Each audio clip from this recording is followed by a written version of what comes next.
Queridos, boa noite a todos, graça e paz, amém? Que alegria, que satisfação podermos estar mais uma vez na casa do Senhor, para que juntos possamos dar continuidade a este tema, este livro que estamos nos debruçando sobre ele já há algumas semanas. E eu peço essa noite que você abra a sua Bíblia no livro de Neemias, como todos bem sabem, e o capítulo é o capítulo de número 4.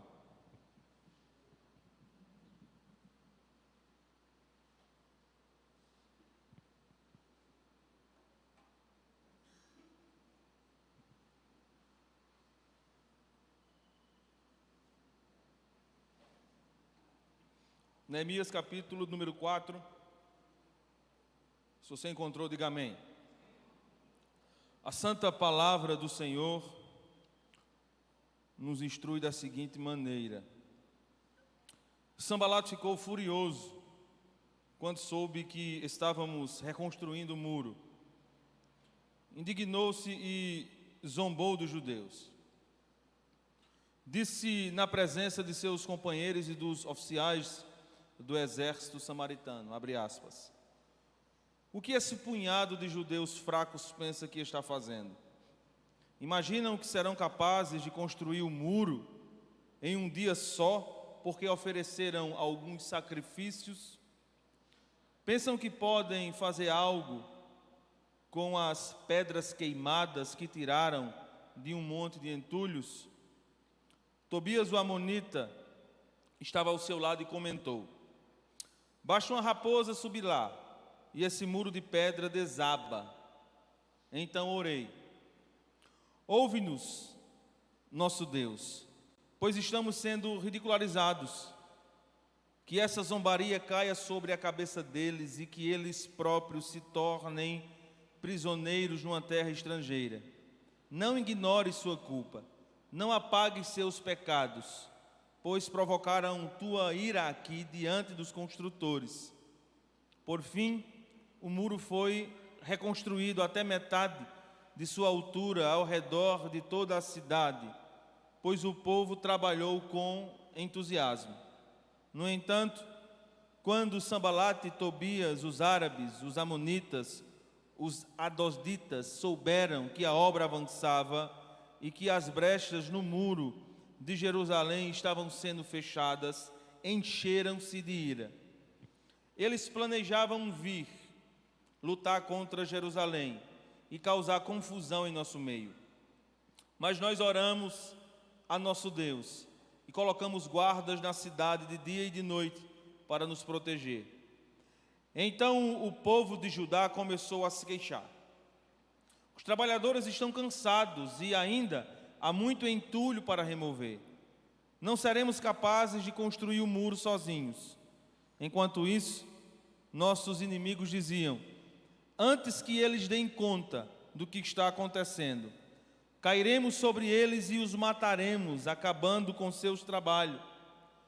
Os judeus que moravam perto dos inimigos nos disseram diversas vezes: eles virão de todas as direções e nos atacarão. Por isso, coloquei guardas armados atrás das partes mais baixas do muro e nos lugares mais expostos. Dividi por famílias, para que montassem guardas armados com espadas, lanças e arcos. Examinei a situação, reuni os nobres, os oficiais e o restante do povo e lhe disse: não tenham medo do inimigo. Lembrem-se do Senhor, que é grande e temível, e lutem por seus irmãos, seus filhos, suas filhas, suas esposas e seus lares. Quando nossos inimigos descobriram que sabíamos dos seus planos e que Deus os havia frustrado, todos nós voltamos ao trabalho no muro. Dali em diante, porém, apenas metade dos meus homens trabalhava, pois a outra metade ficava de guarda com lanças, escudos, arcos e couraças. Os líderes ficavam na retaguarda de todo o povo de Judá que construía o muro. Os trabalhadores progrediram com a obra. Com uma das mãos levavam as cargas, enquanto com outra seguravam uma arma. Todos os construtores tinham uma espada presa à cintura. O tocador de trombeta ficava comigo, para dar o sinal de alerta. Então expliquei aos nobres, aos dos outros ao longo do muro. Então expliquei aos nobres, aos oficiais e ao restante do povo. A obra é extensa e estamos muito separados uns dos outros ao longo do muro. Quando ouvirem o toque da trombeta, corram para onde ela soar. Nosso Deus lutará por nós. Trabalhamos o dia inteiro, do nascer ao pôr do sol, e metade dos homens estava sempre de guarda. Nessa ocasião, eu disse aos que moravam fora dos muros que passassem a noite em Jerusalém. Assim eles e seus servos poderiam ajudar na guarda à noite e trabalhar durante o dia. Nenhum de nós, nem eu, nem meus parentes, nem meus servos, nem os guardas que estavam comigo, trocavam de roupa. Carregamos sempre nossas armas, até mesmo quando íamos beber água. Amém? Deu para cansar um pouquinho, né? Vamos orar mais uma vez em nome de Jesus? Santo Deus e eterno Pai, nós te glorificamos, te exaltamos, ó Deus, e te rendemos graças por essa tão rica oportunidade que temos de estar em teu santuário para te adorar. Paizinho querido, fala conosco mais uma vez, através da tua santa palavra.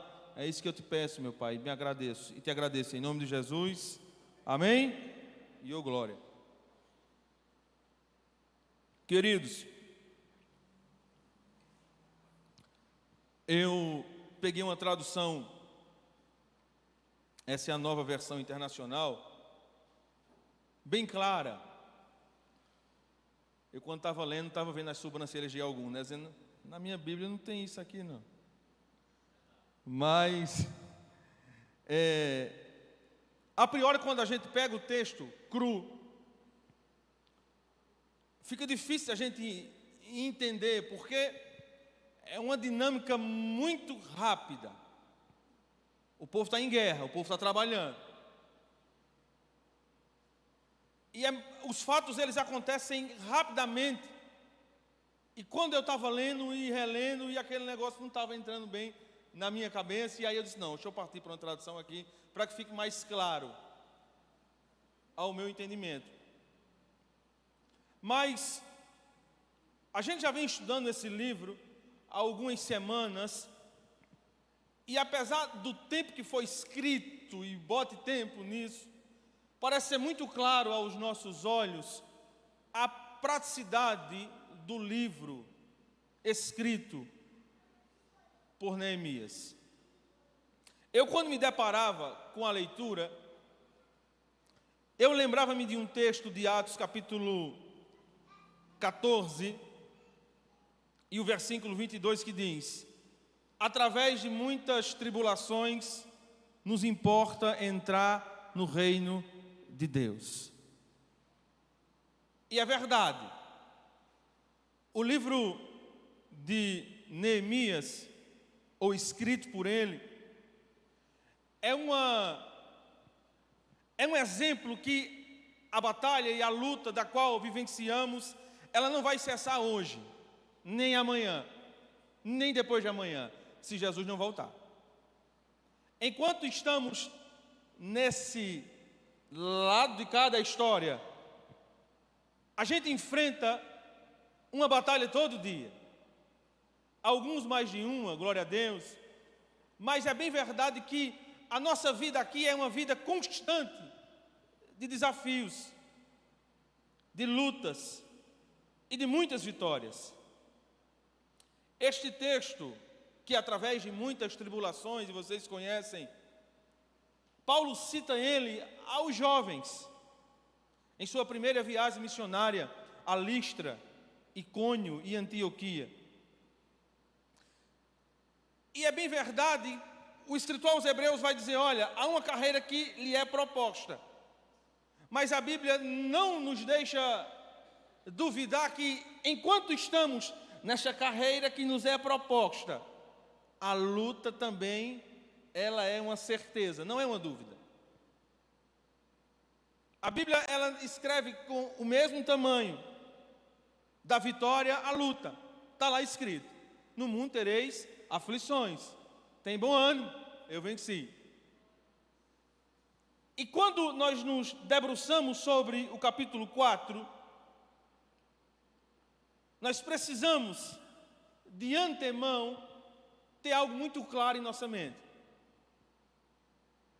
Porque, às vezes, a gente entende, quando estamos engateando, que todo projeto que tem uma oposição é um indicativo que Deus não está no negócio. Ah, irmão, a luta está muito grande, então é porque Deus não está no negócio. Ah, irmão, a prova que tu está passando, que negócio tão difícil, é porque Deus não está no negócio. E nem sempre isso procede. Ou o contrário também.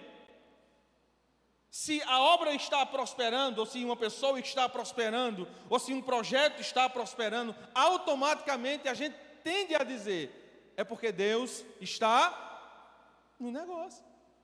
E nem sempre é assim.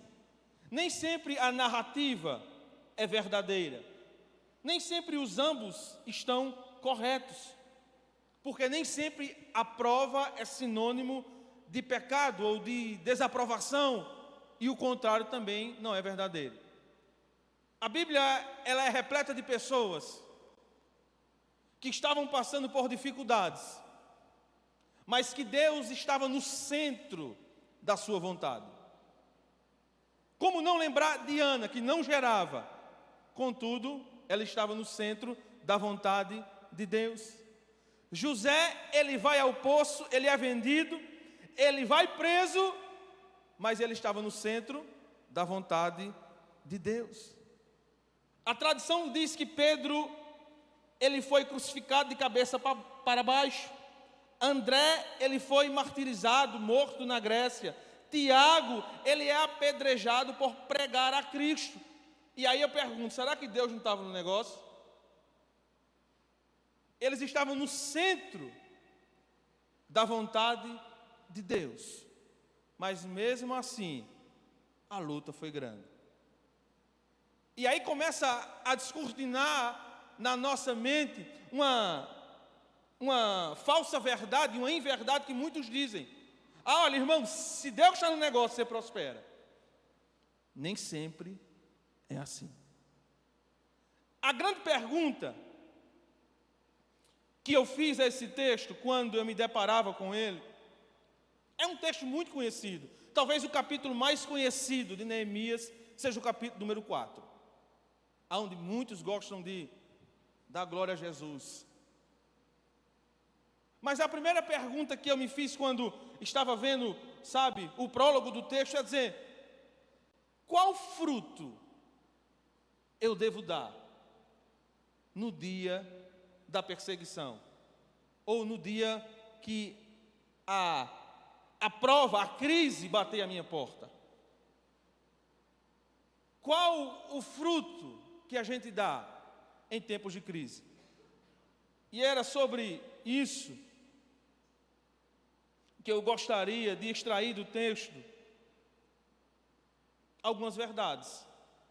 Porque eu costumo sempre dizer, principalmente quando estou com os jovens, que a gente nunca deixa de dar fruto.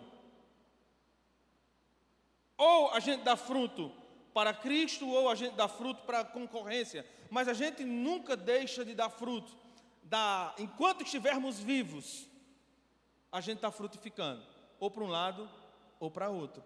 E normalmente, quando está tudo bem, a gente frutifica, glória de Deus, a gente sabe, está frutificando na obra, a gente está no centro da vontade de Deus, mas quando a crise bate à nossa porta, parece que o fruto muda, e não deveria.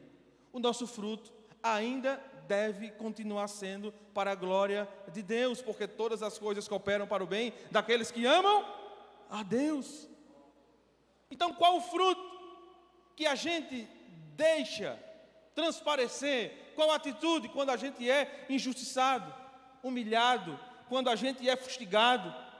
Qual atitude brota da minha e da sua mão quando o mal bate à nossa porta?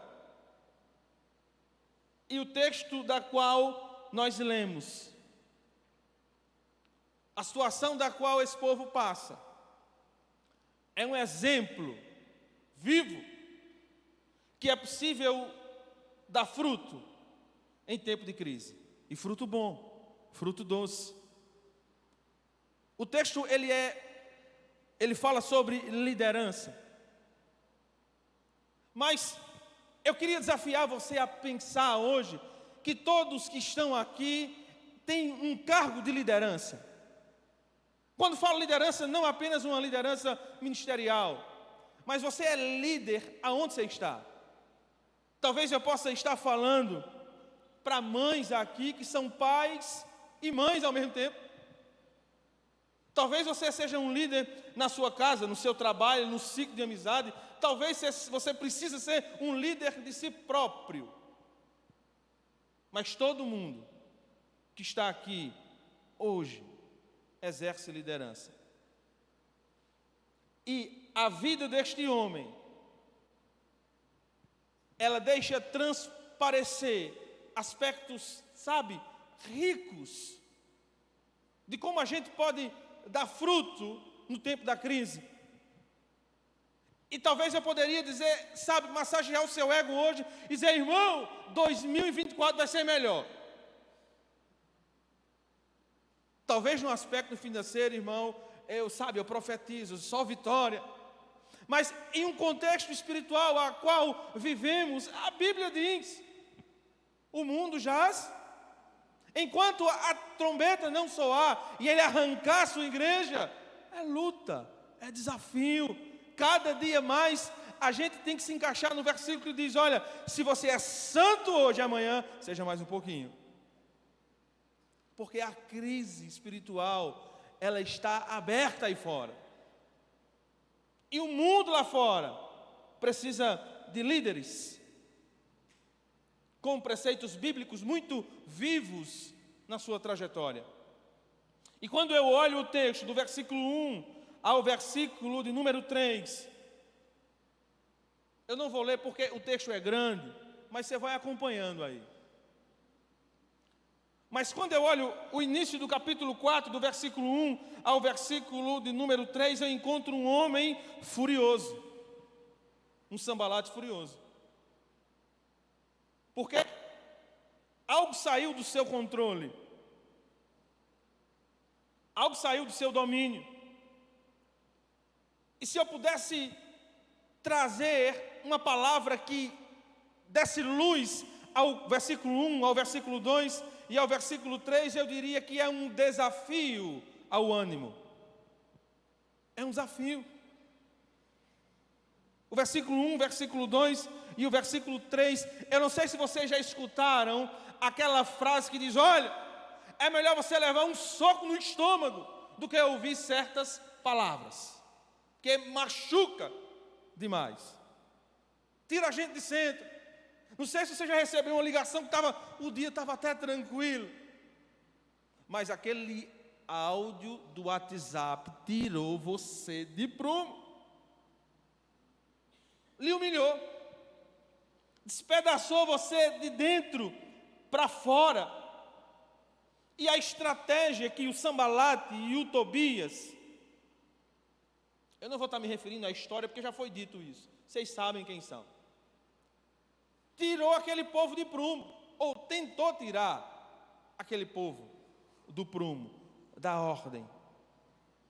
Eles foram afrontados, humilhados. A reação, talvez, de tirar aquele povo de prumo, de situação, talvez lograsse sucesso. Mas quando eu olho para a Bíblia, isso não é novo. Vocês lembram do rei Ezequias? Quando recebe as cartas, o recado de Senaqueribe? Qual é a primeira coisa que ele faz? O texto diz que quando, a 2 Reis, eu acho capítulo 19, que quando ele pega as cartas, ele não se desespera. O desespero dele é correr aos pés do Senhor. O texto diz que ele rasga suas vestes, se veste de um pano de saco e corre para os pés do Senhor, para pedir socorro. Porque ele estava sendo zombado, ele estava sendo ameaçado. É 2 Reis capítulo 19, versículo 1, diz o seguinte: e aconteceu que, tendo Ezequias ouvido isto, rasgou suas vestes e se cobriu de saco e entrou na casa do Senhor. Oh glória! A situação é semelhante, de tentar tirar você de centro, de tentar tirar você de prumo, porque estavam sendo, em um dito que a gente diz muito, estavam sendo caçoados. Eles chegaram, Sanbalat e disse: quem são esses judeus fracos que estão aqui? Isso não é tarefa para eles. Eles são pobres, incompetentes. Será que eles acham que vão restaurar o muro? A tarefa está muito além da capacidade deles. E eles começam a fustigar a fé deles. Que ele vai dizer: olha, será que porque eles fazem algumas orações, alguns sacrifícios, talvez fosse no tempo de hoje, eles dissessem: será que é porque eles vão muito à igreja, eles fazem seu jejum, eles têm, sabe, uma adoração venerada ao Deus deles, será que em um passe de mágica o muro vai subir de novo? Quem eles pensam que são? Então observe que não foi um ataque de arco, mas foi um ataque psicológico. Tentaram desestruturar uma cadeia de comando que já estava sendo muito pré-estabelecida. Neemias era alguém organizado, era um líder muito estratégico. Ele dividiu por mais de 40 grupos toda a cidade, e pense comigo que a estratégia do inimigo que estava usando o Sanbalat e o Tobias era: se eu mexer com um grupo, eu saio causando um efeito dominó. Eu mexo com o primeiro, depois o primeiro mexe com o segundo e por aí vai. Depois está a confusão no meio de todo mundo. E eles começaram a zombar e a caçoar. Isso também não é novo. Quando Jesus estava contando aos pranteadores profissionais da casa de Jairo que a filha dele não estava morta, zombaram de Jesus. Lucas capítulo 8, versículo 52 diz: enquanto isso, todo o povo estava se lamentando e chorando por ela. Não chorem, disse Jesus, ela não está morta, mas dorme. E todos começaram a rir dele, pois sabiam que ela estava morta. Mas ele a tomou pela mão e disse: menina, levanta-te. E o espírito dela voltou, e ela se levantou imediatamente. Então Jesus lhe ordenou que lhe desse de comer, porque crente come, glória a Deus. Ora, zombaram de Jesus, quanto mais da gente. Observe que esse tom de zombaria é presente em toda a Bíblia. Paulo, quando estava discursando a respeito de Cristo, em Atos 26, salvo engano, vão dizer: Paulo, você está doido.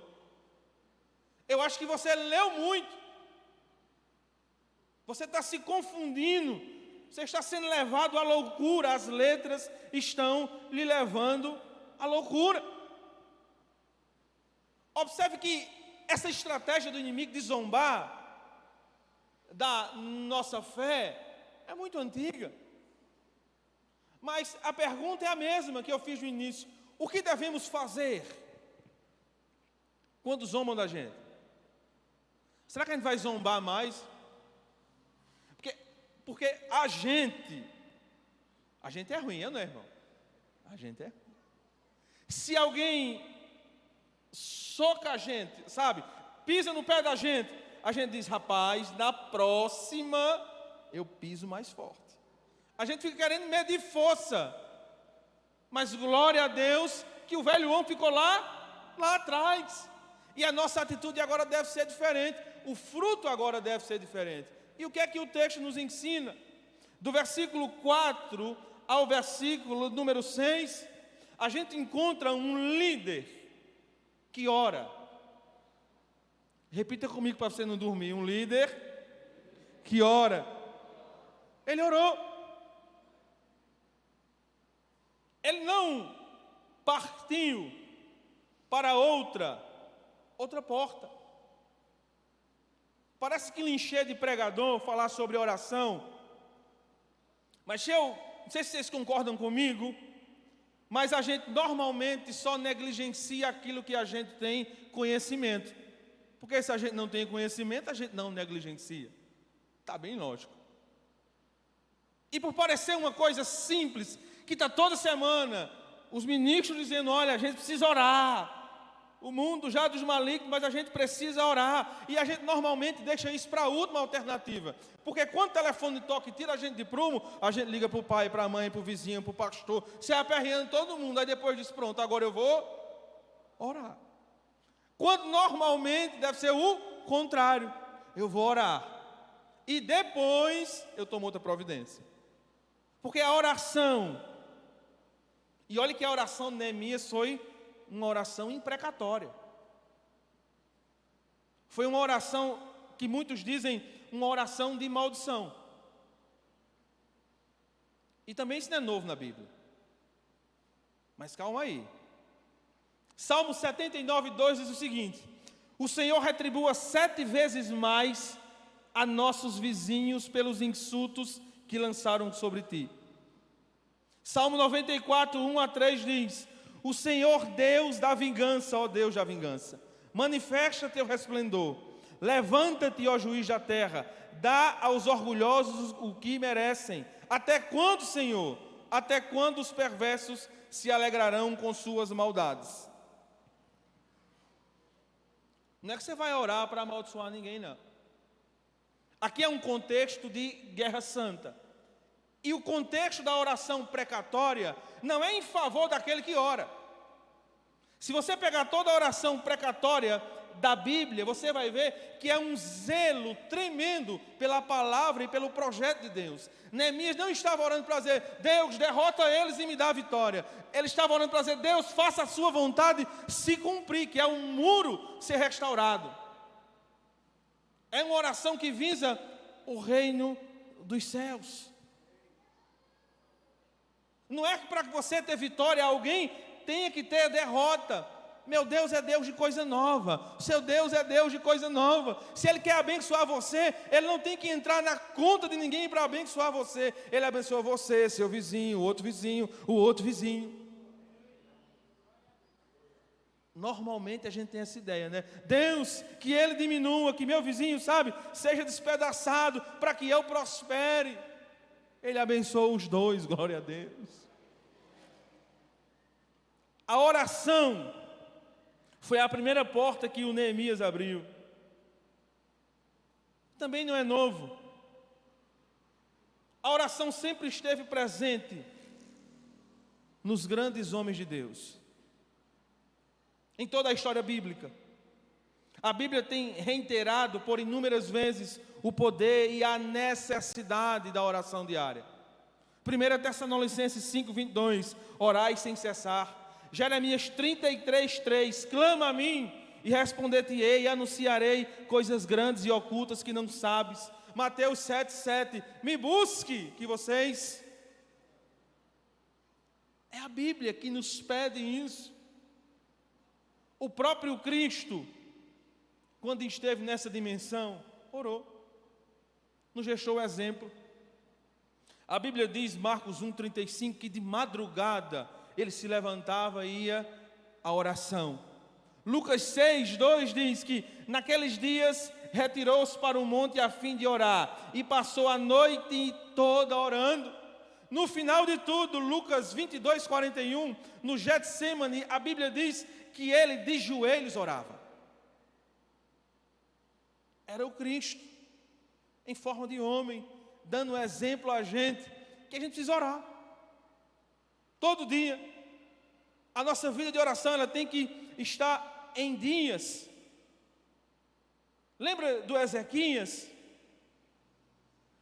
2 Reis 19:14 diz que recebendo, pois, Ezequias as cartas das mãos dos mensageiros, quando leu ela, subiu à casa do Senhor. E Ezequias estendeu a mão perante o Senhor. A Bíblia é cheia de homens que exerceram essa ferramenta tão extraordinária da oração. A Bíblia diz que quando Josué orou, o sol parou. A Bíblia diz que Eliseu orou e o filho da sunamita ressuscitou. Então, a oração, ela não pode ser a nossa última alternativa, ou o nosso, pneu de estepe. Ela tem que ser a nossa chave principal. A oração. Se eu disser a você, irmão, quer dizer que toda vez que orar, eu vou ver um anjo descer, irmão, quase nunca. Mas a gente não ora porque é bonito, a gente ora porque é preciso. Quando a gente está doente, o médico diz, meu filho, ele não diz a mim isso, coma, porque senão vai dar doença, né? Da mesma forma, é oração, ore. Ore precisando, ore quando não está precisando, ou quando não acha que está precisando, mas a oração, ela é fundamental. Mas deixa eu dizer uma coisa a você aqui. Você conhece alguém que ora muito? Ora demais. Todo perigo é extremo. Ou todo extremo é perigoso. Você conhece um jovem, eu já conheci um monte, que disse, varão, olha, estou precisando de um emprego. Amém, varão, bênção, vamos orar, né? Não, orar eu estou orando. Eu digo, e o currículo? Não, eu estou orando. Mas o senhor já foi pedir emprego? Varão, eu estou orando, a oração, Deus vai mandar alguém na minha porta e vai. Mas alguém que ora muito e não faz nada, e a ação que é boa, nada. Porque o nome diz oração. Meu filho, você ora e vai agindo. A pedra que tem para a gente retirar, só se ele tiver muita misericórdia da gente, para dar uma lição na gente. Mas é preciso orar e agir, porque você agir não é falta de fé. Você agir é você fazer a sua parte, limitada e pequena. Mas acreditar no que faltar, você já orou. Então, uma coisa corrobora com a outra. A fé sem obras, qual a prova que a gente tem? É sem prova, é sem fruto. Quando eu vejo uma moça que vai casar, que diz, olha, meu namorado ora tanto, ou o bichinho ora tanto, eu digo, glória a Deus. Mas o menino não trabalha, eu digo, meu Deus, tem que arrumar emprego para esse menino. Porque, Neemias, ele orou e agiu. A oração, a reação dos que estavam empenhados na obra, é digna de aplauso, de ponderação, porque o texto vai dizer no versículo 6, por fim, o muro foi construído até metade da altura ao redor de toda a cidade, pois o povo trabalhou com entusiasmo. Era o povo zombando e eles dizendo, glória a Deus, cimento para cima e glória a Deus. A gente ora, está sendo ameaçado, a gente ora, mas a construção, ela não pode parar. E na nossa vida, não é diferente. Aquilo que é externo não pode parar aquilo que é interno. A gente faz nossa parte e continua caminhando. E a gente vai ver que no texto nem tudo são flores, ou quase nada. Porque eles oraram, construíram um muro até a metade, mas do versículo 7 ao versículo 12, o povo fica mais furioso ainda. Mas não é possível, não. Quer dizer que eles não pararam de construir. Eita, povo teimoso, é o crente. Ô, glória! Não é? E mulher, meu Deus, sai da frente, glória a Deus. Mas o povo não parou de trabalhar. Era cimento para cima e zombaria do lado, mas o desejo deles ardia tanto dentro do seu coração que eles não, a gente não pode parar isso. Mas a Bíblia nos diz que se junta uma patota ao redor. de todo canto. E começam agora a armar investidas contra o povo de Deus. O texto nos diz, depois você confere aí, que aqueles que estavam distantes do centro, que estavam longe, ficaram com medo. Porque eles tinham medo de ir dormir e quando se acordassem, ter alguém para degolar a sua vida ali, o seu pescoço ali. O texto nos diz que eles vão a 10 vezes aproximadamente, Neemias e meu filho, ou tomam providência, ou nós não temos condição de trabalhar. Porque o zum que se sai pela cidade, é que eles vão acabar com a gente. Neemias 4:11. Eles vão destruir a gente. Eles disseram, olha, quando eles menos perceberem, a gente está lá dentro. Mata todo mundo e a festa é grande. E agora? Como a gente deve proceder? Quando o inimigo parece triunfar. Como a gente deve proceder quando as investidas do inimigo vão desfalecendo as nossas esperanças? Como a gente deve proceder quando as nossas forças se diluem com o contar dos dias? Porque ninguém, ao menos nunca conheci, irmão, um super crente. Não tem esse. O único que teve, pisou aqui, foi sem pecado, subiu. Mas a gente está, fadado ao fracasso, a errar todo dia. A gente peca por omissão, por pensamento, por atitude. A gente peca muito todo dia. A gente é fraco mesmo. Mas quando eu leio o texto, o que fazer quando o inimigo parece triunfar? Quando a situação que bate à nossa porta torna a gente impotente. Todo mundo passa por isso. Todo mundo projeta uma vida bem perfeita, não é? Vou casar com essa idade eu vou ficar independente financeiro. Com essa idade, eu vou ser o príncipe de Santa Cruz e a princesa. Mas nem tudo que a gente desenha sai da forma que a gente escreveu. E aqui era uma luta. Estavam todos fazendo a vontade de Deus, no desejo de Deus, fazendo um projeto que era de Deus, e o inimigo parecia que ia engolir eles, devorar todo mundo. Estava todo mundo com medo, dizendo, Neemias, se você não toma uma atitude, todo mundo engola a gente. Vai-se embora menino, mulher, família, vai embora tudo. E o burbúrio começa a percorrer por todo canto. Olha, se não tomar uma providência, a gente vai morrer. Se não tomar uma providência, todo mundo vai morrer. E agora? O que deve ser feito?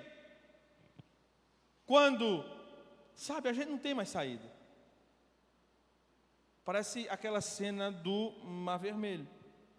Tem inimigo na traseira, na frente tem o mar, e estão vindo para matar a gente.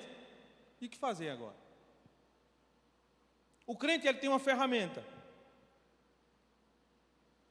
Mas Deus, ele dá sabedoria ao seu povo. E quando eu olho a estrutura do texto e a forma pela qual Neemias tocou a situação, eu aprendo muito. Eu aprendo duas coisas, bem rasas, mas que às vezes, o Espírito Santo precisa sacudir a gente. Ele usou de duas atitudes extraordinárias para triunfar em cima de um falso triunfo do inimigo. Ele usou de estratégia. O nosso Deus não age de maneira desordenada. Aí tem gente que vai dizer, irmão, se ele quiser, ele faz tudo com o poder da sua palavra. Irmão, glória a Deus por isso. Eu creio, quem crê está aqui. Mas ele se utiliza da gente que é fraco e pequeno para trabalhar para ele, dê glória a Deus por isso. Para ser instrumento na mão dele. Agora, ele não age de maneira desordenada, sem rumo, sem projeto, sem, algo pré-determinado, algo muito organizado. É por isso que ele dá a gente pequeno estratégia para vencer, para caminhar. A Bíblia diz que quando o povo ia caminhando no deserto, Deus abriu um caminho para o povo caminhar, um caminho diferente,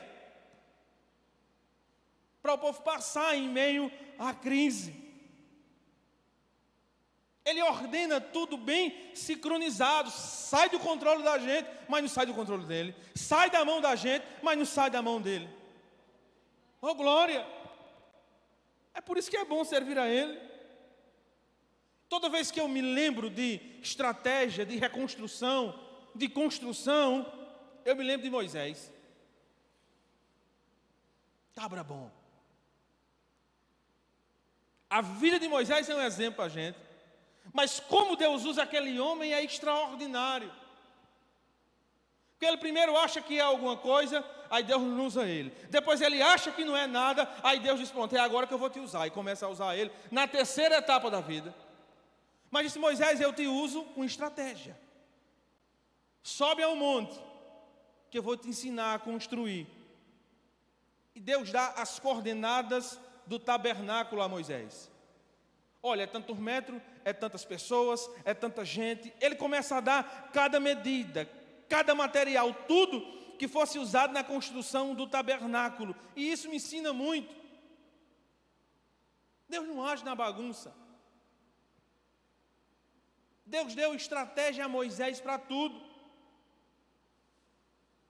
Deus dá estratégia a Moisés, por exemplo, para ele identificar os talentos. Êxodo 31, 2 e 3. O texto diz, eu escolhi Bezaleel, filho de Urim, filho de Ur, da tribo de Judá, e o enchi do Espírito de Deus, dando-lhe destreza, habilidade e plena capacidade artística. Aí Moisés vê aquele cara todo preparado e disse, é esse aí. É esse aí que eu vou pegar ele e colocar ele no lugar certo. Aí Êxodo 36, 2 diz, então Moisés chamou Bezaleel, Aholiabe e todos os homens capazes a quem o Senhor deu habilidade e estavam dispostos a realizar a obra. Pegou quem sabia e colocou no canto certo. Teve estratégia.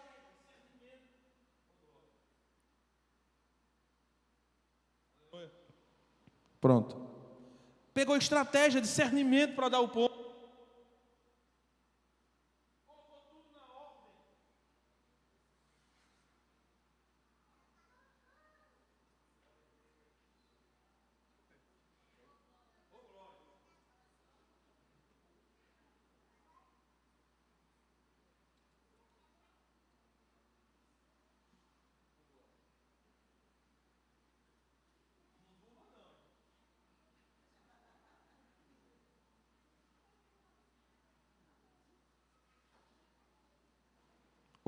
Glória. Colocou tudo no seu lugar. Organizou o trabalho com eficiência.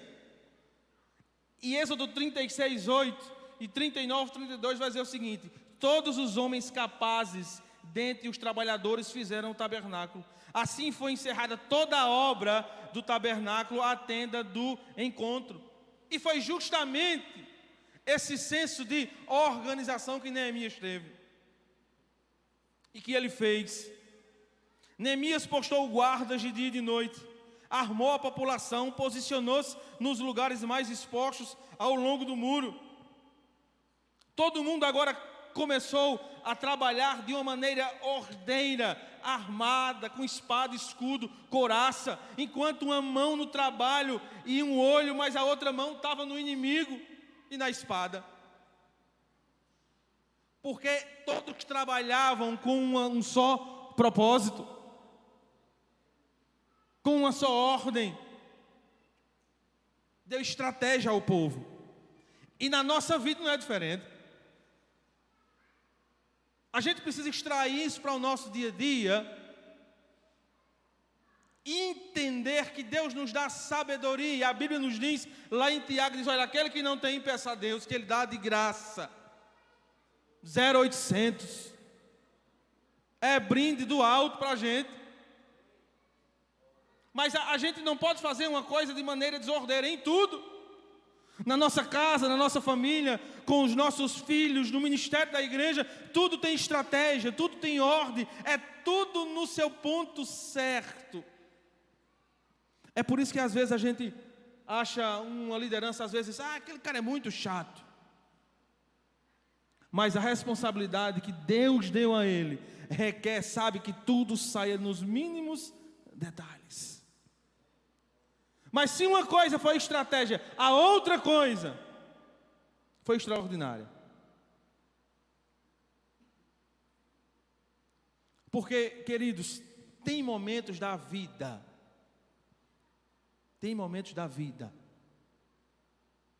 que pode estar tudo muito organizado. Mas se o desânimo bater, meu amigo, parece que nada flui. Parece que as palavras que você estudou tanto, que sabe, alguém que prega aqui todo dia, eu estou falando sobre oração, aí na próxima semana vem uma luta muito grande e você diz, o que é que eu faço agora? Aprendeu já, mas parece que foge da gente. E Neemias estava, sabe, nesse momento muito crucial. Estava tudo no lugar, tudo projetado, estava todo mundo no seu devido lugar, mas havia sabe, o povo estava sem ânimo. E Neemias junta o povo e traz à memória ao povo quem é Deus. Às vezes a vida da gente está tão bagunçada que Deus usa a mim ou a qualquer outro para dizer, meu filho, pode estar tudo fora do lugar, mas você serve a um Deus que coloca tudo no lugar. O tempo não apagou, nada apaga o cuidado dele, sabe, a soberania dele. E aí Neemias junta o povo e diz, olha, lembrem, parece que a gente esquece, não é? Lembrem, tragam a memória, puxem lá no HD todo enferrujado, quão grande e temível é o nosso Senhor. Quão grande Ele é. Oh glória. E Ele encoraja o povo. Às vezes, irmãos, a nossa casa está tão desanimada. É tanta luta que sai fustigando a família, o comércio, e sai tirando a gente de prumo, que chega a hora da igreja e o povo diz, rapaz, vamos hoje não. Mas a gente como líder, diga, que conversa é essa? Bora meu filho, toma banho, pinta esse cabelo, está muito feio, vamos embora para a igreja. Vamos embora adorar a Jesus. Vamos embora buscar socorro, buscar abrigo, buscar, sabe, água, pintar tudo, vamos embora. Oh glória, lembrem-se de quem é Ele, Deus poderoso, oh glória, Deus forte em batalha. E Ele traz à memória ao povo quem era Deus. O tempo estourou, mas quando Deus ia dando vitória ao povo, lá antigamente, sabe qual era a ordem? Construam memoriais de pedra. Construam. Mas por quê? Porque lá na frente, quando vem passando uma criancinha e perguntar, ô papai, esse memorial foi o quê? Aí você senta a criança e conta a história. Diz, olha, isso foi uma vitória tão grande que Deus me deu, que Deus deu ao povo. E a gente tem que preservar isso. Pegar, sabe, a nossa vida e fazer ela de um memorial de como Deus é poderoso e grande. Neemias junta o povo e encoraja o povo. Aí eu estou dizendo que Neemias é forte, é nada. É fraco igual a gente também. Mas um bom líder e um grande líder, ele não é o mais forte. Mas um grande líder, ele junta o povo que está sob a sua tutela e leva aonde o povo deve buscar força, aos pés do Senhor. Um grande líder não é o mais sábio. Não sei de tudo. Eu pego essa meninada, não sei nada de internet, eu jogo tudo na mão deles. Meu filho vai cuidando. Mas um bom líder é aquele que pega todo mundo e diz, olha, eu não sou sábio, mas eu sei onde vocês podem encontrar a palavra de Deus. Um grande líder em tempos de crise, seja aonde você estiver, na sua família, sabe, uma crise no relacionamento, no casamento, com os filhos, ele se utiliza de todas as ferramentas que eu disse aqui, mas ele junta a sua família, como uma galinha junta os pintinhos, e diz: olha, a prova pode estar grande, a luta pode estar grande, mas vocês lembram quem chamou a gente? O Deus forte, vivo e poderoso, da qual nós servimos. Ele junta o povo e lembra quem é o Senhor, que a luta é grande, mas a vitória ela é certa. Eu encerro com esse ensinamento. De fato era uma reforma difícil a que Neemias pegou. Que bronca grande. Não me entrega uma dessa não, irmão, que a luta é... nem de construção eu entendo. Mas a luta dele pode ser a sua aqui hoje. A prova dele pode ser a sua aqui hoje. Tribulosa, perigosa. Como pode ser a sua aqui hoje? Ele era um copeiro, um simples homem,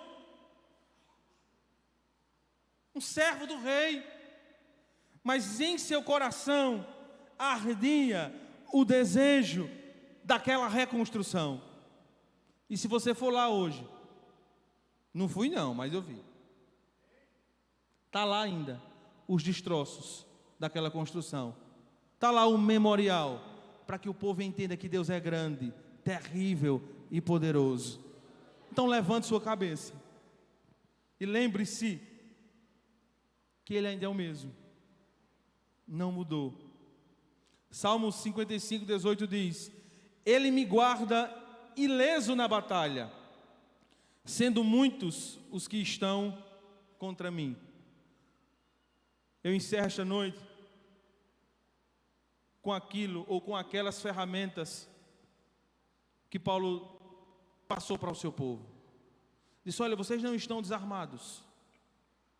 Para vocês tem capacete, tem couraça, tem cinto, tem calçado, tem espada. Peguem tudo e vão guerrear. Que Deus em Cristo nos abençoe em nome de Jesus.